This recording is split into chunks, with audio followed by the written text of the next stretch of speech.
সিয়া বলল সে দিঘিতে থালাবাটি ধুতে যায়। থালাবাটি ধুইতেছে, হঠাৎ দেখতে পায় পুরো দিঘির পানিতে ঢেউ বইছে। পানিগুলো ঘোলা হয়ে গিয়েছে। দিঘির ওই পার থেকে কি যেন একটা অন্ধকার হয়ে তার দিকে ধেয়ে আসছে। মা, মা, দিঘিতে একটা মানুষ ভেসে উঠেছে, তাড়াতাড়ি এসে দেখে যাও। কি সব ফালতু কথা বলছিস রাসেল? দিঘিতে মানুষ আসবে কোথা থেকে? হ্যাঁ মা, তুমি বিশ্বাস না হলে দেখে যাও। কাজের সময় যাচ্ছে, এখন আসলে দুষ্টমি করতে? হ্যাঁ, যা গিয়ে দেখ তো তোর আপু গোসল করে উঠছে কিনা। আপু তো অনেক আগেই গোসল করে চলে এসছে মা। মা মা দেখো, অনেক মানুষ চিল্লাচিল্লি করছে, দিঘিতে একটি মানুষ ভেসে উঠেছে। এখন বিশ্বাস হবে তো নাকি? রেহানা বিবি এইবার একটু আগ্রস হলো। গিয়ে দেখলো 10 থেকে 12 বছর বয়স হবে একটি ছেলে দিঘির মাঝখানে ভেসে রয়েছে। সবাই উপরে দাঁড়িয়ে চিল্লাচিল্লি করছে। কেউ ছেলেটাকে তুলতে পানিতে নামছে না, আর বাড়িতে কোনো পুরুষও নেই যে ছেলেটাকে তুলবে। দুপুরবেলা সব পুরুষরা বিভিন্ন কাজে ব্যস্ত। আহারে, কোন মার জাদুটা জানি। রেহানা বিবি পানিতে নেমে ছেলেটাকে বহু কষ্টের পর পাড়ে তুলে আনলো। সবাই ধরাধরি করে ছেলেটাকে উপরে এনে শোয়ালো। সবাই ভাবল ছেলেটি মরে ভেসে উঠেছে। আশেপাশের অনেক মানুষ চিল্লাচিল্লির আওয়াজ শুনে ছেলেটাকে দেখতে আসে। কেউ বলছে এমন ছেলে তো আমাদের এই এলাকায় নেই, কোথায় থেকে আসলো ছেলেটি? আরেকজন বলল মনে হয় রাতে ছেলেটিকে মেরে দিঘিতে ফেলে দিয়েছিল এবং এখন লাশটি ভেসে উঠেছে। পাশে দাঁড়ানো একজন বলল মনে হয় মা বকা দিয়েছিল, অল্প বয়সের ছেলে তো, মনে হয় মায়ের সাথে রাগ করে হয়তো রাতে এসে দিঘিতে ঝাঁপ দিয়েছে। নানানজন নানান রকম কথাবার্তা বলতে শুরু করলো। ছেলেটির বুকের দিকে রেহানা বিবির নজর যায়, দেখে বুক নড়ছে, তার মানে নিঃশ্বাস ফেলছে। ছেলেটি বেঁচে আছে।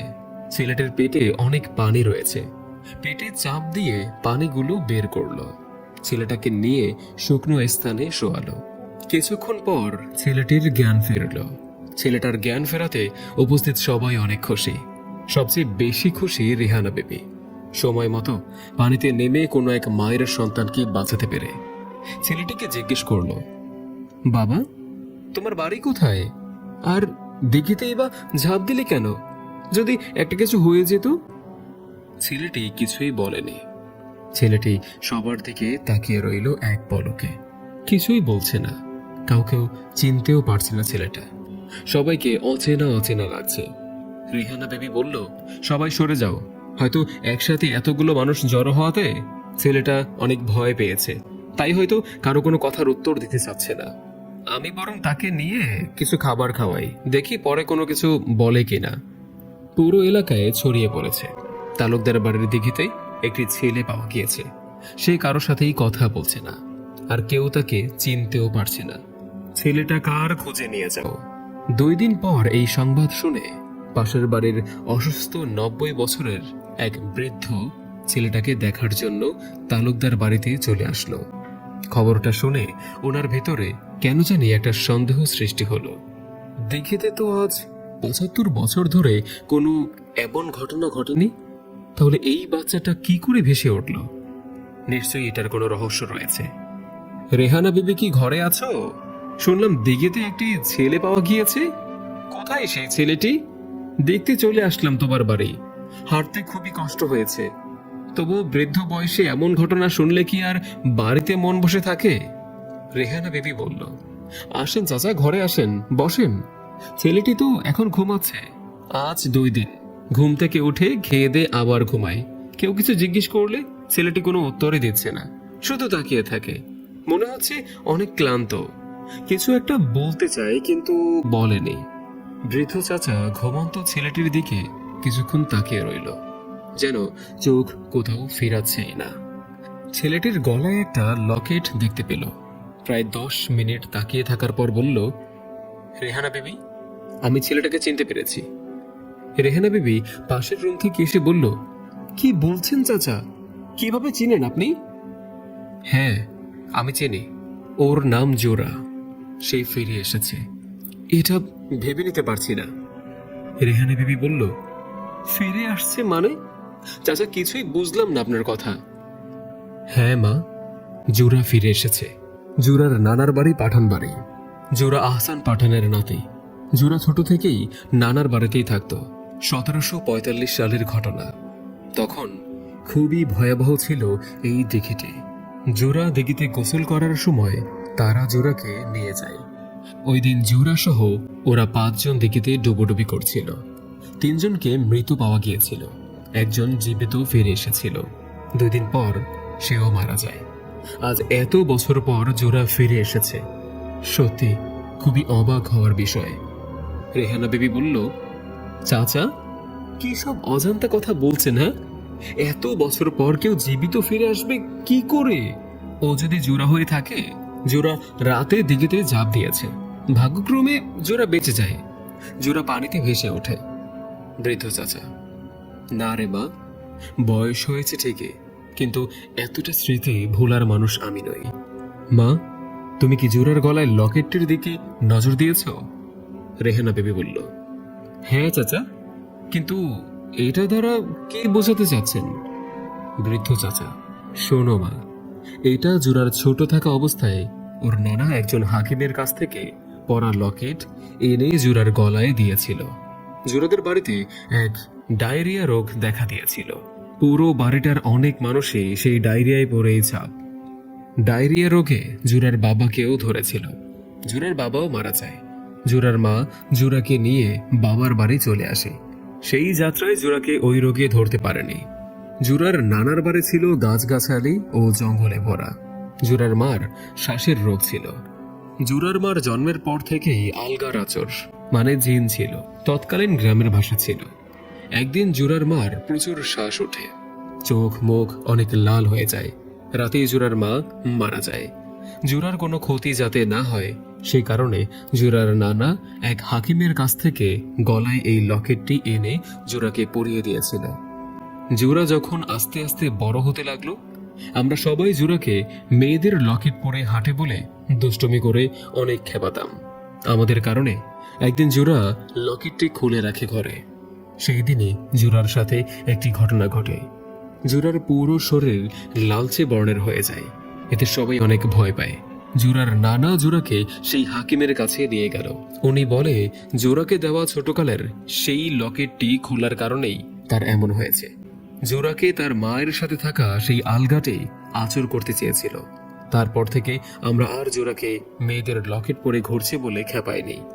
এদিকে রেহানা বিবি কিছুক্ষণ চুপ করে থেকে বলল, চাচা, সবকিছু বুঝতে পেরেছি, কিন্তু তখন কি এমন ঘটেছিল এই দিঘিতে যার ফলে এত বছর পর জোড়া ফিরে এসেছে? বৃদ্ধ চাচা, হ্যাঁ মা, তাহলে শোনো সেই দিন ঘটে যাওয়া দিঘির ঘটনা। দিঘিটা প্রথমে ততটা ভয়ানক ছিল না, পরবর্তীতে যতটা ভয়ানকে রূপান্তরিত হয়। প্রায় রাতেই দিঘির অপর পাশে লাল গোলাকার দমকা আলো দেখা যেত। কিসের আলো এটা কেউ বলতে পারত না। যে আলোটির রহস্য জানতে রাতে দিঘির ওই পারে যেত, সে এসে বলতো, ওই পারে যাওয়ার পর তার দিকে প্রচন্ড দমকা হাওয়া বয়ে আসতো। দূর থেকে দেখা যেত আলোটি ছোট থেকে আস্তে আস্তে বড় হতে থাকতো এবং তার দিকে এগোতো। ভয়ে সেখান থেকে চলে আসতে হতো। একদিন দেখা গেল দিঘির মাঝখানে পানিতে বুদবুদ ফোঁটা নিচ থেকে উঠছে এবং পুরো দিঘির পানি ঘোলা হয়ে যায়।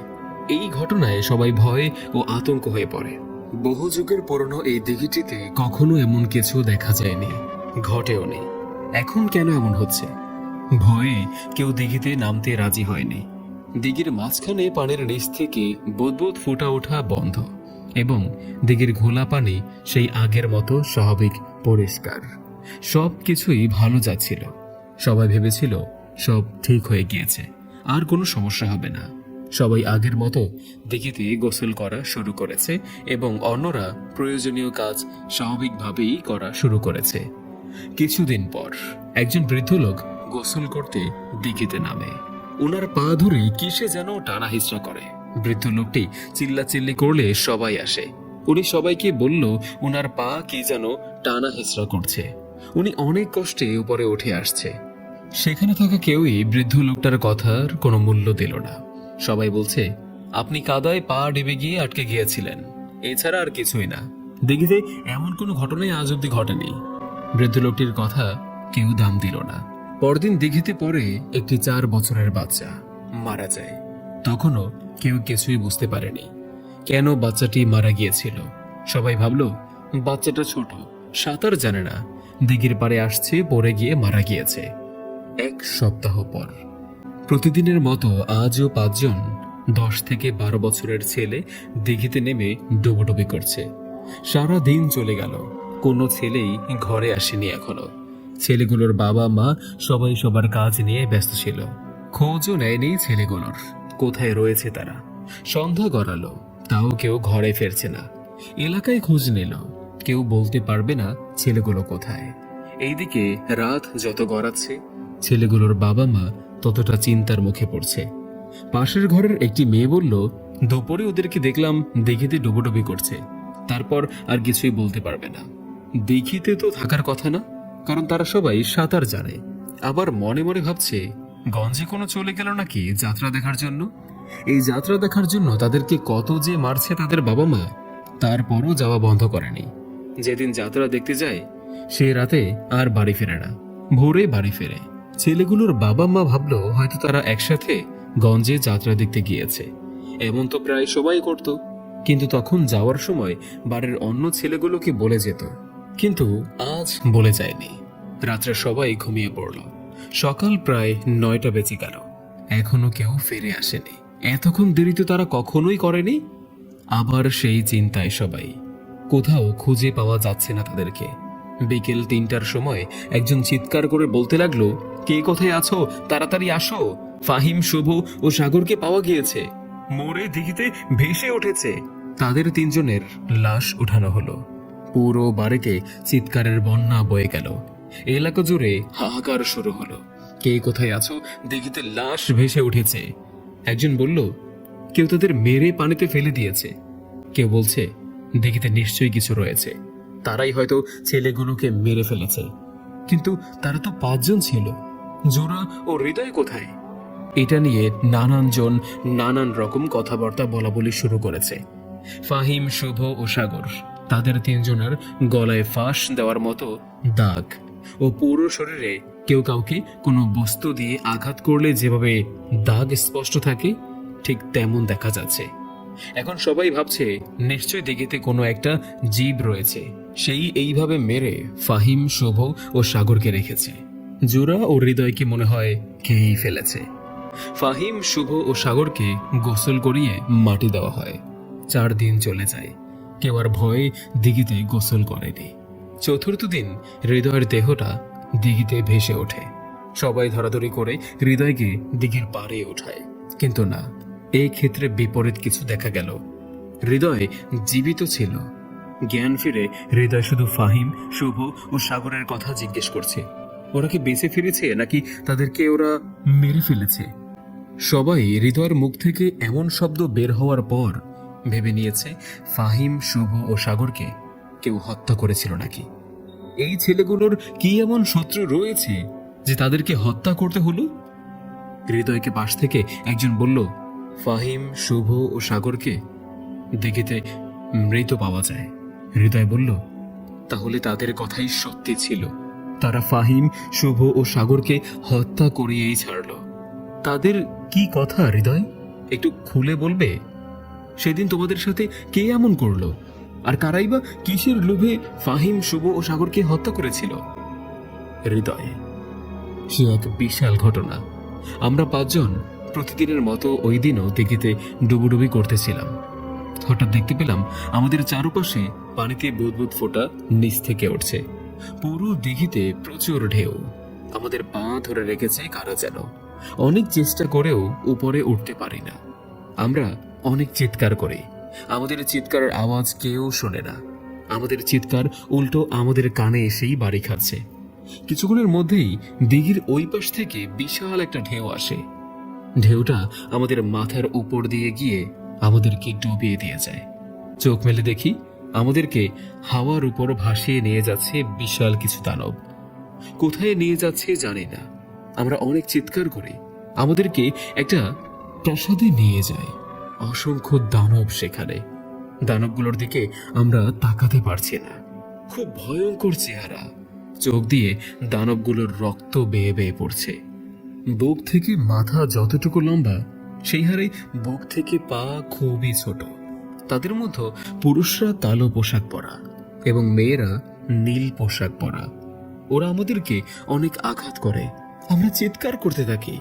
আমাদের চিৎকারে তাদের আঘাত আরো বেড়ে যায়, আর সবাই উচ্চস্বরে হাসতে থাকে। একটা দানব বলে, মানব জাতির কারণে আমরা এই দিঘিতে বসবাস করতে পারছি না। তাদের ব্যবহারে আমাদের অনেক সমস্যা হচ্ছে, তাই তারা মানব জাতিকে শিক্ষা দেওয়ার জন্য আমাদেরকে এইখানে ধরে নিয়ে আসছে। তাদের মধ্যে থেকে সবচেয়ে বড় একটি দানব বলল, এই পাপী মানবগুলোকে ফাঁসি দিয়ে মেরে ফেলো এবং তাদের লাশগুলো পুরো মানব জাতিদের উপহার দাও। তাদের মধ্যে একজন বৃদ্ধ ছিল।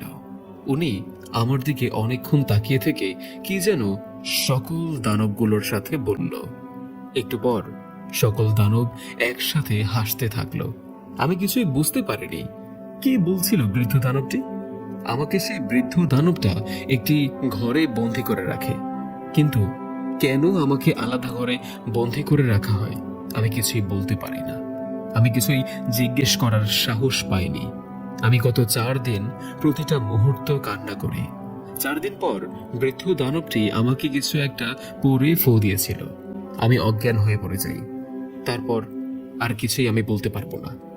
উপস্থিত সবাই অবাক হয়ে গেল হৃদয়ের কথাগুলো শুনে। ফাহিম, শুভ ও সাগরকে মেরে ফেলল, অথচ হৃদয়কে জীবিত ফিরিয়ে দিয়েছে। কি ছিল এইসব, আর কেনই বা হলো এইসব? আচ্ছা, তোমরা সবাই ফিরে আসলে তাহলে জুরা কোথায়?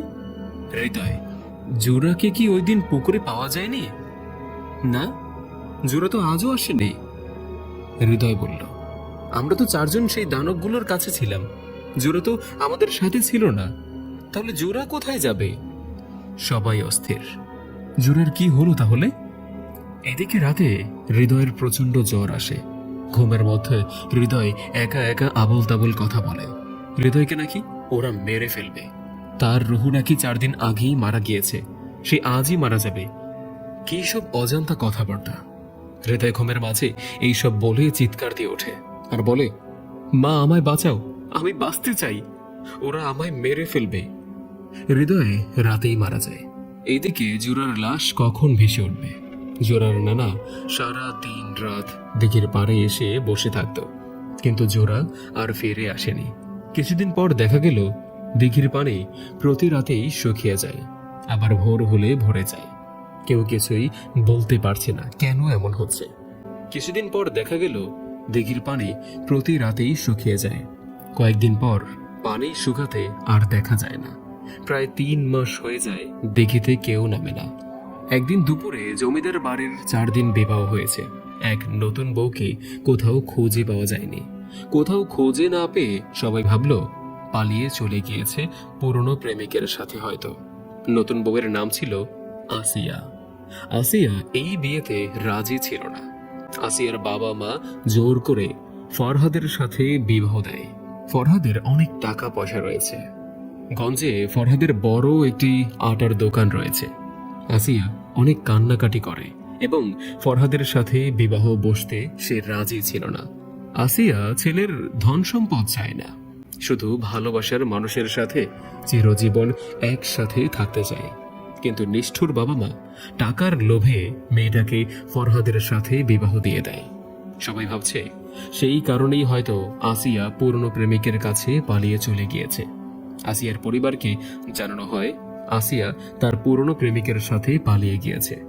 আসিয়াকে কোথাও খুঁজে পাওয়া যাচ্ছে না। ফরহাদ ও তার পরিবার সবাই মিলে রাতে যখন খাবার খাওয়ার জন্য থালাবাটি খুঁজছে এবং থালাবাটি কোথাও খুঁজে পাচ্ছে না, তখনই সবার কিছু একটা সন্দেহ হলো। ফরহাদ হারিকেন ধরিয়ে দিঘির পাড়ে যায়। গিয়ে দেখে গাছের দেওয়া সেই ঘাটলার উপরে থালাবাটিগুলো পড়ে রয়েছে। নিচে নেমে গিয়ে দেখলো 2টি থালা মাত্র পরিষ্কার করা হয়েছিল, বাকিগুলো এলোমেলো পড়ে রয়েছে। তার পাশে বিয়ের পরদিন গঞ্জে থেকে আনা জুতোগুলো পড়ে রয়েছে। এইসব দেখে অজান্তেই ফরহাদের বুকটা ধরধর করে কেঁপে উঠল। দিঘিটি 3 মাস কেউ ব্যবহার না করাতে কেউই দিঘির আশেপাশে তেমন হাঁটাচলা করেনি, করলেও খুবই কম। ফরহাদ ভাবল, যদি আসিয়া সত্যি সত্যি দিঘিতে থালাবাটি ধুতে এসে থাকে, তাহলে নিশ্চয়ই আসিয়াকে দিঘিতে থাকা সেই দানবগুলো নিয়ে গিয়েছে। আসিয়াকে মেরে সেই ছেলেগুলোর মতো দিঘিতে ভাসিয়ে উঠবে। ফরহাদ চিৎকার দিয়ে কান্না করতে শুরু করলো। ফরহাদের চিৎকার ও কান্নার আওয়াজ শুনে বাড়ির সবাই আসে। সবার একই কথা, নতুন বউকে কেন তারা দিঘির রহস্যের কথা জানায়নি। দুদিনও আসিয়ার কোনো খোঁজ আসেনি। তৃতীয় দিনে আসিয়া পানিতে ভেসে ওঠে। আসিয়াকে তোলার পর দেখা যায় আসিয়া জীবিত। আসিয়া কারোর সাথে কোনো কথাই বলেনি। কেউ কিছু জিজ্ঞেস করলে চুপ করে থাকে। গঞ্জে এক পুরোহিতের কাছে আসিয়াকে চিকিৎসা করানোর জন্য নিয়ে যাওয়া হয়। প্রায় 1 সপ্তাহ পর আসিয়া কিছুটা সুস্থ হয়। একটু একটু কথা বলছে সবার সাথে। আসিয়াকে জিজ্ঞেস করা হলো, সেদিন কি হয়েছিল তার সাথে। আসিয়া বলল, সে এক দিঘিতে থালাবাটি ধুতে যায়। থালাবাটি ধুইতেছে, হঠাৎ দেখতে পায় পুরো দিঘির পানিতে ঢেউ বইছে। পানিগুলো ঘোলা হয়ে গিয়েছে। দিঘির ওই পার থেকে কি যেন একটা অন্ধকার হয়ে তার দিকে ধেয়ে আসছে। সেই ভয়ে দৌড় দিতে চেয়েছিল, কিন্তু সেই বসা থেকে দাঁড়াতেই পারছিল না। কি যেন তার সিনার উপর ভর করে বসে রয়েছে। অনেক চিল্লাচিল্লি করে, কিন্তু কেউ তার কথা শোনেনি। উল্টো তার আওয়াজ তার কানেই ভেসে আসছে। পুরো দিঘির চারপাশটা অন্ধকার হয়ে যায়। অন্ধকারে নিজেকে আর দেখতে পাচ্ছে না। চোখ মেলে নিজেকে একটা গুহায় দেখতে পায়। গুহাতে বিশাল বিশাল কিছু দানব দেখা যাচ্ছে। তাদের মধ্য থেকে একটি দানব আসিয়াকে বিবাহ করবে বলে। তার বহু বছরের শখ মানব জাতিকে বিবাহ করবে, মানব জাতির মধ্যে তার সন্তান জন্ম দেবে। একদিন সেই সন্তান পুরো মানব জাতিকে ধ্বংস করবে। দানবটি 2 দিন পর আসিয়াকে বিবাহ করবে। এই বলে দানবটি আসিয়াকে একটি অন্ধকার গুহায় আটকিয়ে রাখে। সেই গুহায় বৃদ্ধ সুন্দর একটি দানবের দেখা মেলে। জিজ্ঞেস করার পর জানতে পারে তাকেও নাকি এই গুহায় বহু যুগ ধরে আটকিয়ে রাখা হয়েছে। সেই দানবটি সত্যের পথে ছিল। বর্তমানের দানবগুলোর বহু যুগ পূর্বে তিনি সকল দানবদের বাদশা ছিলেন। তিনি খুবই সৎ ছিলেন। দানবদের কাজ হলো মানুষের ক্ষতি করা, কিন্তু তিনি কারো ক্ষতি দেখতে পারেন না। একদিন এক মানবকে তার কাছে ধরে আনলে উনি তাকে জীবিত ছেড়ে দেন। এটা দানবদের জন্য সবচেয়ে বড় পাপ। দানবরা যাকে একবার তাদের দেশে নিয়ে আসে, সে মানব জগতে জীবিত ফিরে গেলেও বেঁচে থাকে না, কারণ দানবরা তার রুহকে অনেক আগেই মেরে ফেলে, শুধুমাত্র কিছুদিনের জন্য জীবিত পাঠায়। সেই জীবিত মানবটি বেঁচে ফিরে তাদের সকল কথা মানব জাতির কাছে বলে দেয়, এবং তাকে ছেড়ে দেওয়ার কারণে তার মৃত্যু হয়নি। কিছুদিন পর, যা দানব জাতির ইতিহাসে খুবই কলঙ্কের একটি ঘটনা, যার কারণে বহু যুগ পূর্বে তাদেরকে ওই জায়গা থেকে অন্য জায়গায় গিয়ে বসবাস করতে হয়। সেই ক্ষোভে সকল দানব একত্রিত হয়ে বৃদ্ধ দানবটাকে বহু যুগ ধরে এই গুহায় বন্দী করে রাখে। বৃদ্ধ দানবটি বলল, মা, আমি তোমার কোনো ক্ষতি হোক চাই না। আমি তোমাকে দানবদের গুহা থেকে মুক্তি করে দিতে চাই। আসিয়া বলল, আমাকে মুক্তি করে দিতে পারলে তাহলে আপনি নিজে কেন গুহা থেকে মুক্তি হতে পারেন না? বৃদ্ধ দানব বলল, আমাকে দানবদের কালো জাদু দিয়ে এই গুহায় আটকিয়ে রেখেছে। কালো জাদু মৃত্যুর জাদু, এটা দিয়ে যে কারো ক্ষতি করা যায়। আমি কালো জাদু জানি না। আমি তোমাকে মুক্ত করে দিতে চাই, কিন্তু একটি শর্ত আছে। আসিয়া বলল, কি শর্ত বলুন? তুমি যতদিন বেঁচে থাকবে কোনো পুরুষের সাথে সংসার করতে পারবে না, এবং কি তোমার বিবাহিত স্বামীর সাথেও না। তাহলে তোমার বিশাল ক্ষতি হয়ে যাবে। তার জন্য আমি দায়ী হব না। আসিয়া কিছুক্ষণ চুপ করে রইল এবং মনে মনে চিন্তা করল। ভালোবাসার মানুষের সাথে বিবাহ হয়নি, বাবা মার পছন্দের ছেলের সাথে বিবাহ হয়েছে। ভাবলাম জীবনে বিয়ে একটাই, তাও বলছে স্বামীর সংসার করতে পারবো না। এইদিকে যদি বৃদ্ধ দানবটার কথায় রাজি না হয়, তাহলে সে দানবটি তাকে বিবাহ করবে। আসিয়ার গর্ভে দানবের সন্তান জন্ম নেবে। সে সন্তান পুরো মানবজাতিকে ধ্বংস করবে। তা একমাত্র আসিয়ার জন্যই হবে। সে এত বড় পাপ সইতে পারবে না। জীবনে অনেকের অনেক সুখই তো সহ্য হয় না, না হয় সেও তাদের একজন। আসিয়া বলল, ঠিক আছে, আমি আপনার শর্ত মানতে রাজি, তবু আমায় মুক্ত করে দিন। বৃদ্ধ দানবটি আসিয়াকে কিছু একটা পরে ফু দেয়। আসিয়া আর কিছুই বলতে পারবে না। আসিয়া বৃদ্ধ দানবটির শর্তের কথা ভুলে যায়। আসিয়ার স্বামী ফাহাদের প্রতি তার দিন দিন ভালোবাসা বৃদ্ধি পেতে থাকে। সবকিছু ভালোই যাচ্ছিল। হঠাৎ আসিয়ার মৃত্যু। এক রাতে আসিয়া গলায় ফাঁস দিয়ে মারা যায়।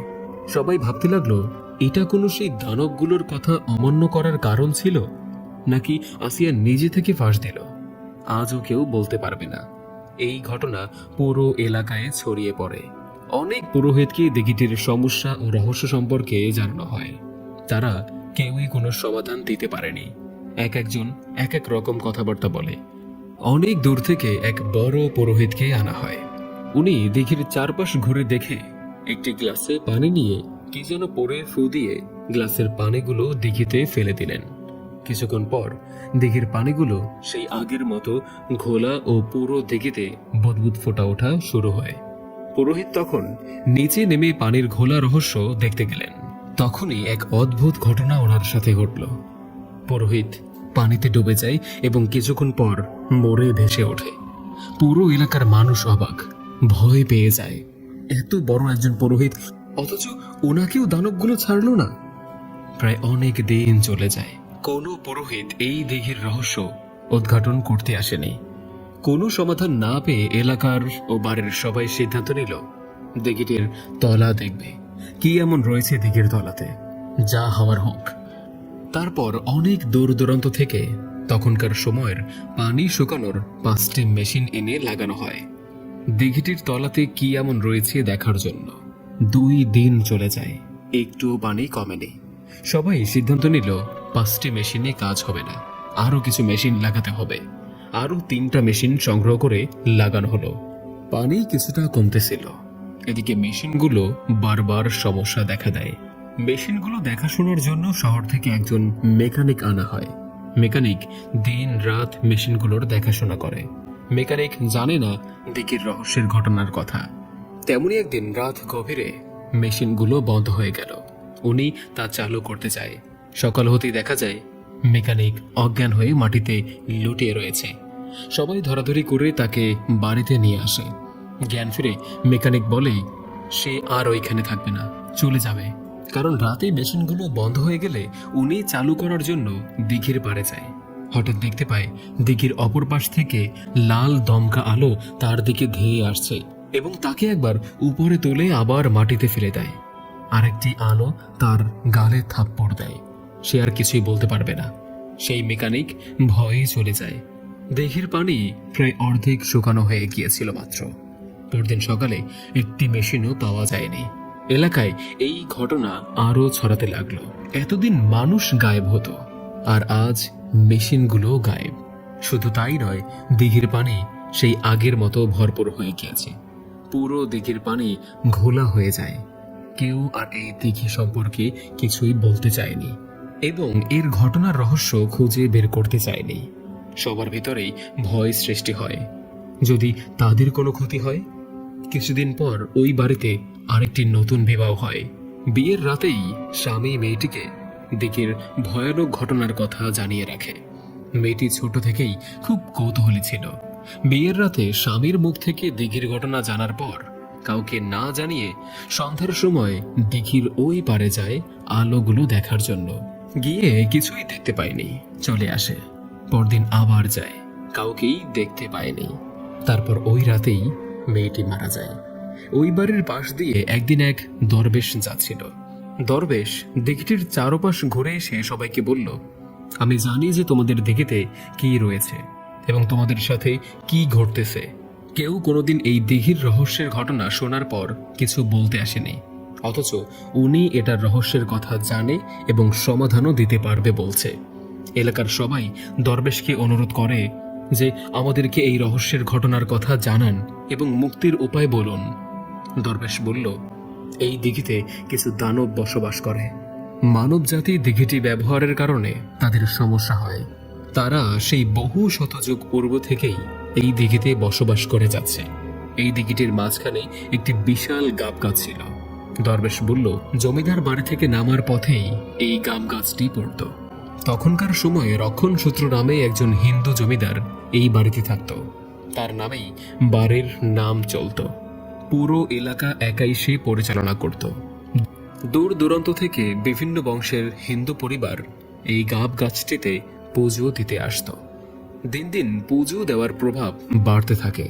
হঠাৎ একদিন দেখা যায় একজন মহিলাকে মেরে অসচেতন অবস্থায় পুজো মণ্ডলের পাশে রাখা হয় এবং মহিলাটির 2 বছরের বাচ্চাকেও মেরে গাব গাছটির ডালে ঝুলিয়ে রাখা হয়। এই ঘটনায় পুরো এলাকা জুড়ে হৈ হুল্লোড় শুরু হয়ে পড়ে।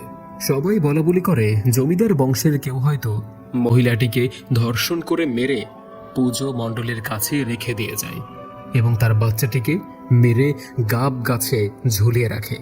সবাই জমিদার বাড়ির প্রতি থেকে মুখ ফিরিয়ে নেয়। কেউ আর আসেনি সেই গাব গাছটিতে পুজো দিতে। তারপরে প্রতি রাতে দেখা যায় গাব গাছটির উপরে লাল দমকা কিসের আলো জানি জ্বলে।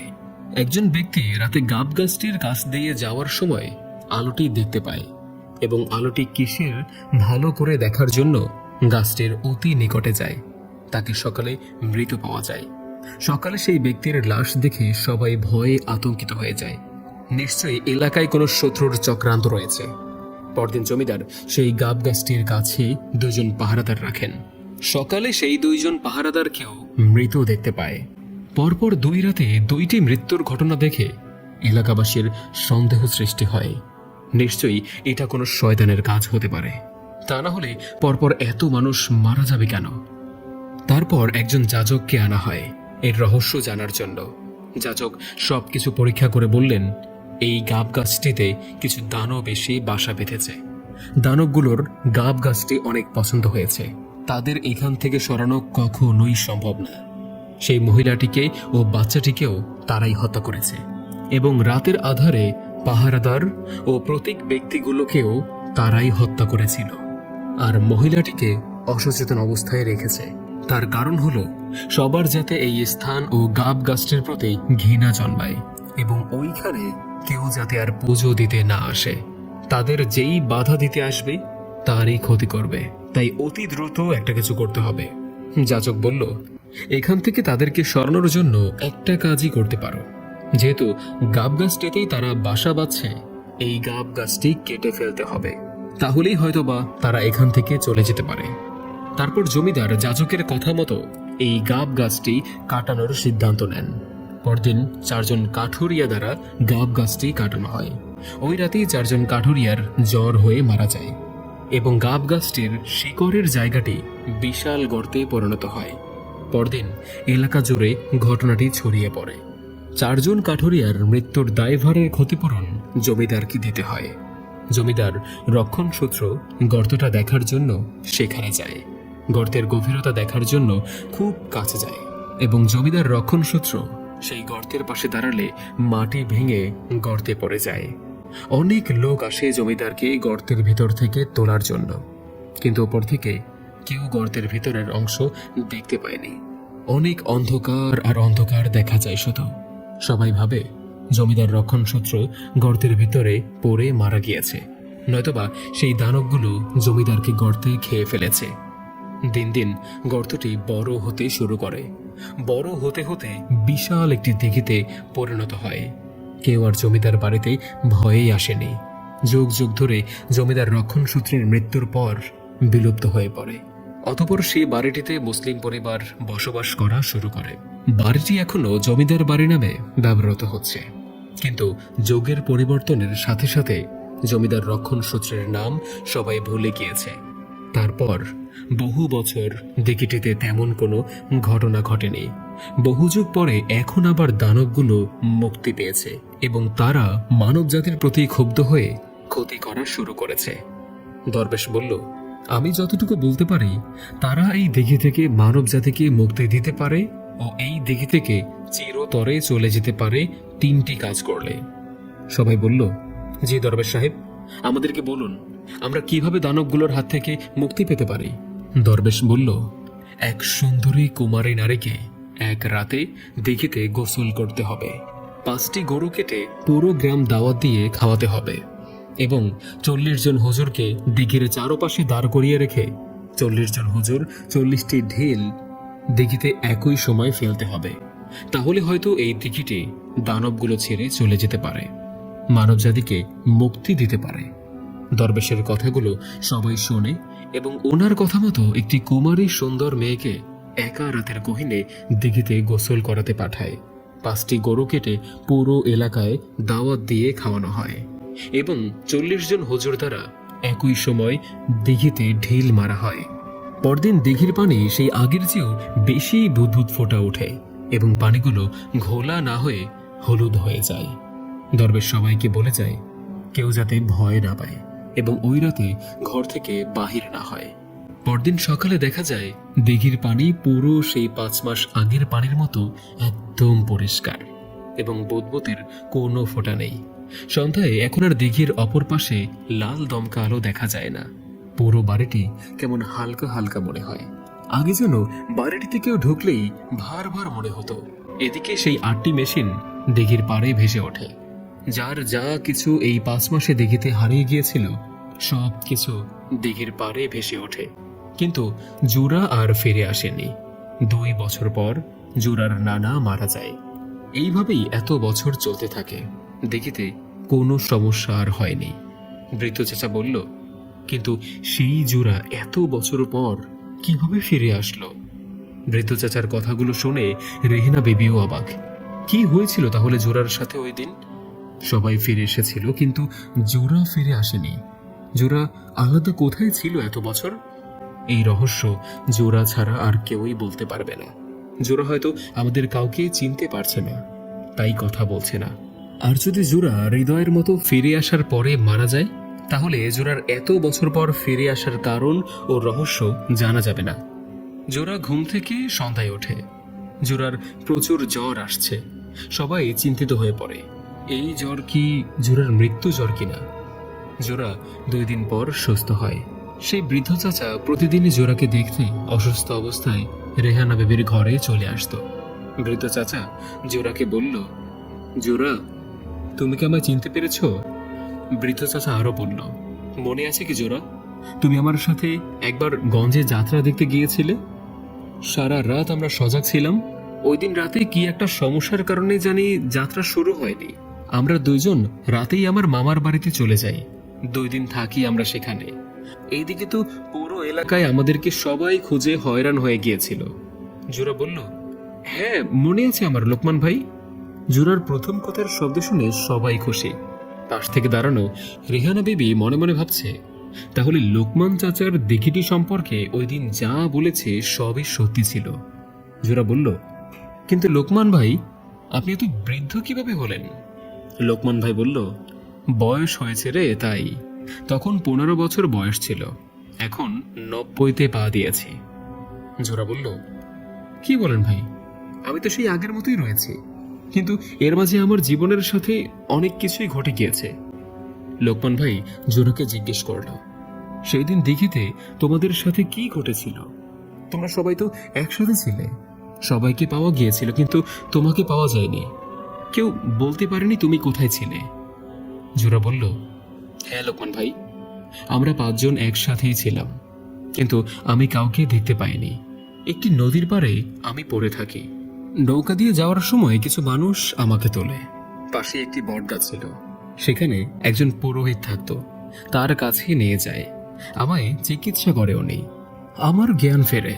সবচেয়ে আশ্চর্যের বিষয় হলো, আমি তখন 18 বছরের একজন তরুণী। নিজেকে দেখতে পাই। আমি কে? আমি কি করে এখানে আসলাম? কিছুই বলতে পারছি না। আমার জগতের কিছুই মনে নেই। আমাকে ওই পুরোহিত তার কাছে রেখে দেয়। ওই গ্রামের একজন রাজা আমায় একদিন দেখতে পায়, আমায় বিয়ের প্রস্তাব দেয়, আমায় বিয়ে করে। প্রতি রাতেই আমি কি সব আজে বাজে স্বপ্ন দেখতাম।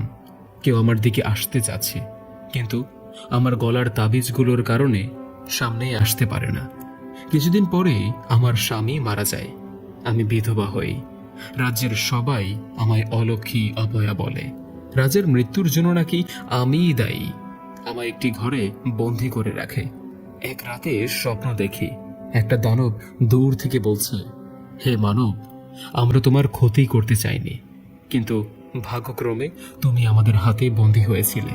সেই দিন তোমরা 5 জন দিঘিতে ছিলে। একসাথে থাকার কারণে তোমাকেও তাদের সাথে আমাদের কাছে নিয়ে আসা হয়। আমরা চাইলে তোমাকে ছেড়ে দিতে পারতাম, কিন্তু এটা আমাদের জন্য মানা ছিল। তোমার বন্ধুদের মতো তোমাকে আমরা মারতে পারিনি, কারণ একদিন আমাদের দানবদের বাদশা মানব রূপে পৃথিবীতে ঘুরতে গিয়েছিল। আমাদের নিয়ম হলো, কেউ যদি মানব রূপে বসবাস করতে চায় কিছুদিন, তাকে অবশ্যই মানব জাতির ন্যায় জীবিকা নির্বাহ করতে হবে। আমাদের বাদশা কোনো খাবার না পেয়ে অনেক ক্ষুধার্ত হয়ে পড়ে। সেই দিন তোমার বাবার সাথে আমাদের বাদশার দেখা হয়েছিল। তোমার বাবা জমিতে চাষবাদ করছে। দুপুরে শুধুমাত্র নিজের জন্য খাওয়ার খাবার ছিল। আমাদের বাদশাকে ক্ষুধার্ত অবস্থায় দেখে তোমার বাবার খাবারগুলো বাদশাকে দিয়েছিল। আমাদের বাদশা তোমার বাবাকে বলেছিল, এই খাবারের বিনিময়ে আপনি যা চাইবেন তা পূরণ করা হবে। তোমার বাবা বিনিময়ে বলেছিল, আমার একটি মাত্র ছেলে, তাকে প্রাণ ভরে দোয়া করলেই হবে। আমাদের বাদশা তোমার কোনো ক্ষতি চায়নি, তাই তো তোমায় অন্য একটি মানব জগতে 18 বছরের নারী বানিয়ে পাঠিয়ে দেওয়া হয়। কিন্তু বর্তমান পরিস্থিতির জন্য আমরা দায়ী নয়। তোমার শুভ কামনা করছি। তার কিছুদিন পর আবার স্বপ্ন দেখে দানবটি দূর থেকে দাঁড়িয়ে বলছে, পুরো মানব জাতিকে আজ থেকে মুক্ত করে দেওয়া হলো। তুমিও মুক্ত, কিন্তু এই জগতে তোমার মৃত্যুর পর নিজ দেশে যেতে পারবে, তার আগে যেতে পারবে না। এইসব কথাবার্তা বলে দানবটি চলে যায়। সকালে ঘুম থেকে উঠে ভাবতে লাগলাম, আমার সাথে প্রতি রাতে স্বপ্নে এই দানবটি দেখা দেয় কেন, আর কি সব আবোল তাবোল কথা বলে। আমি কিছুই বুঝি না, কেননা আমি তখন আমার পুরনো স্মৃতিহীন ছিলাম। আমাকে বন্দি কারাগার থেকে আর মুক্তি দেওয়া হয়নি। আমি আস্তে আস্তে বৃদ্ধ হই, অনেক বৃদ্ধ হই।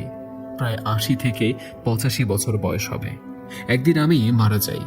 আমাকে রাজ্যের প্রজারা কবর দেয়নি, কারণ আমি পাপী। তাদের জমিদার আমার কারণে মারা গিয়েছিল, তাই তারা পাপীর লাশ নদীতে ভাসিয়ে দেবে। আমার লাশটি তারা নদীতে ভাসিয়ে দেয়। একটি ঝড়ে আমার লাশটি পানিতে ডুবে যায়। তারপরে আমি এই জগতে জীবিত হই এবং এইখানে এসে আগের জোড়া হয়ে নিজেকে দেখতে পাই। আমি কাউকেই চিনতে পারিনি। কাউকে কিছু বলার জন্য আমার মুখ দিয়ে কোনো শব্দ বাহির হয়নি। লোকমান ভাই বলল, হ্যাঁ বুঝলাম। জোড়া 2 দিনই খুব চিন্তিত ছিল। তারপরেই এক রাতে গলায় ফাঁস দিয়ে জোড়া মারা যায়। অতঃপর এই ঘটনা এলাকাবাসীর কাছে স্মৃতির রহস্য হয়েই রয়ে যায়।